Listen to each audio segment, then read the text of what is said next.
ഞങ്ങൾ പാവപ്പെട്ടവർക്കും സാധാരണക്കാർക്കും സർക്കാർ എന്തു കൊടുത്താലും ഞങ്ങളതിനെ സ്വാഗതം ചെയ്യും, ഞങ്ങളതിനെ പിന്തുണയ്ക്കും. പക്ഷേ ഇപ്പൊ സാമൂഹ്യ സുരക്ഷാ പെൻഷൻ 5 കൊല്ലം മുമ്പ് 2500 രൂപ കൊടുക്കാം എന്ന് പറഞ്ഞ സ്ഥലത്ത് അവസാനം തെരഞ്ഞെടുപ്പിന്റെ സായാഹ്നത്തിൽ 400 രൂപ കൂട്ടുന്നത് ആരെ കബളിപ്പിക്കാനാ?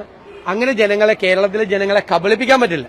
കൂട്ടിയത് നല്ല കാര്യം, 400 എങ്കിൽ 400 കൂട്ടിയത് നല്ല കാര്യം. കൂട്ടിയതിനെ ഞങ്ങൾ എതിർക്കില്ല, ഒരിക്കലും എതിർക്കില്ല. പ്രീ പ്രൈമറി ടീച്ചേഴ്സിന്, അംഗൻവാടിക്കാർക്ക്, ആശാ വർക്കർമാർക്ക് അവർക്ക് 1000 രൂപ കൂട്ടിയെന്നാ പറയുന്നത്. അതായത് ഒരു ദിവസം 33 രൂപ.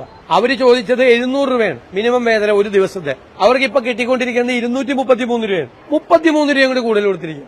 കൊടുത്തോ എന്ന് ചോദിച്ചാൽ ഞങ്ങൾ കൊടുത്തു. എന്താ കൊടുത്തതെന്ന് ചോദിച്ചാൽ കൊടുത്തത് 33 രൂപയാണ്.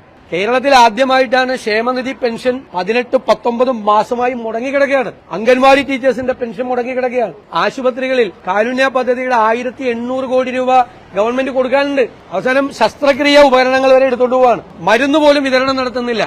സപ്ലൈകോയിൽ 2215 കോടിയാണ് സർക്കാർ കൊടുക്കാനുള്ളത്. പ്രഖ്യാപിച്ചേക്കുന്നത് എത്രയാണ് തരും? 110 കോടി.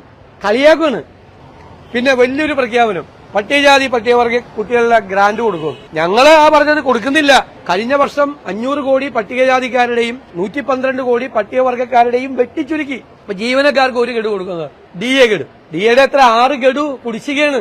ജീവനക്കാർക്കും അധ്യാപകർക്കും പെൻഷൻകാർക്കും കൂടി ഈ ഗവൺമെന്റ് കൊടുക്കാനുള്ളത് 1 ലക്ഷം കോടി രൂപയാണ്. പേ കമ്മീഷനെ കുറിച്ച് ഒന്നും മിണ്ടാട്ടോ ഇല്ല, കുടിശ്ശികയെ കുറിച്ച് മിണ്ടാട്ടോ ഇല്ല, ഒന്നും ചെയ്യുന്നില്ല.